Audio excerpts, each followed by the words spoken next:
At tungkol pa sa isa pang krimen, idinitalye ng nagsilbing ikangay lookout ang nangyaring pang-hold up at pagpatay sa estudyante ng UP Los Baños na si Ray Bernard Peñaranda. Itinuro rin niya ang dalawa pa niyang kasamahan pero ayon sa pulisya, hirap silang matimbog ang dalawang sospek dahil may mga kaanak daw na opisyal ng barangay.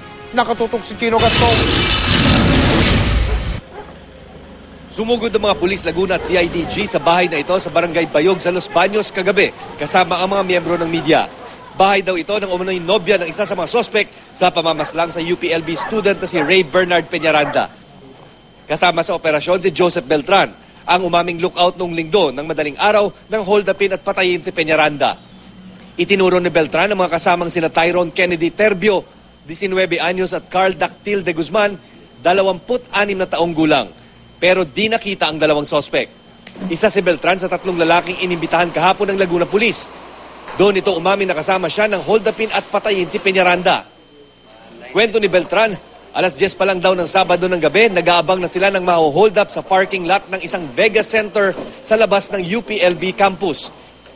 Isang babae raw sana ang target nila, pero di raw ito lumiko sa madilim na kalye kung saan balak siyang hold upin ng mga sospek. Dahil alauna ng madaling araw, dumaan daw si Peñaranda at dalawang kasama sa F.O. Santos Street na natiling lookout daw si Beltran, sakay ng motorsiklo, sina Terbio at De Guzman. Tinulak daw ni Terbio si Peñaranda at pilit inagaw ang bag nito. Nakipag-agawan daw si Peñaranda sa bag niya. Si Terbio raw naglabas ng balisong, sabay unday ng saksak kay Peñaranda. Nakita raw ni Beltran na nakatakbo pa si Peñaranda bago ito bumagsak sa kalye. Tumakas papalayo sina Terbio at De Guzman gamit ang motor. Humihingi po ako ng tawad dun sa ginawa po. Dun po lang po sa ginawa ko. Pero dun po sa ginawa ng Tyrone, hindi po. Bahala na po siya sa sarili niya.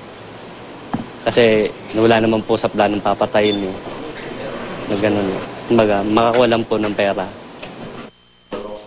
Sinampahan ng Laguna Police ng reklamong murder ang 3 sospek na dati nang sangkot sa mga kaso ng robbery, illegal drugs at pagnanakaw. Ayon kay Laguna Police Chief Senior Superintendent Gilbert Cruz, may mga kamag-anak na barangay opisyal ang dalawang sospek kaya mahirap matimbog.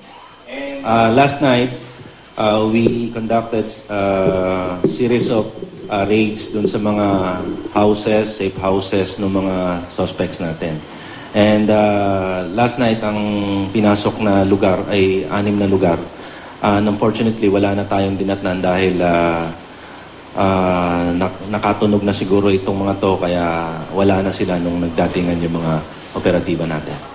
May malaking katotohanan na itong mga barangay officials na ito pinagtatakpan itong mga pumatay kay Ray Peñaranda. Patatawag po natin ang mga barangay officials na ito, barangay captain ng barangay San Antonio at Batong Malaki para malaman po natin kung may katotohanan itong sinasabi ng ating nahuling suspect.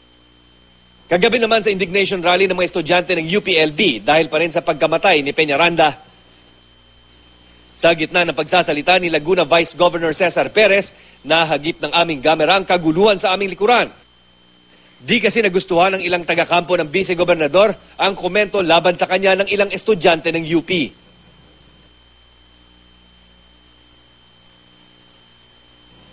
Chino Gaston, Nakatutok, 24 Oras.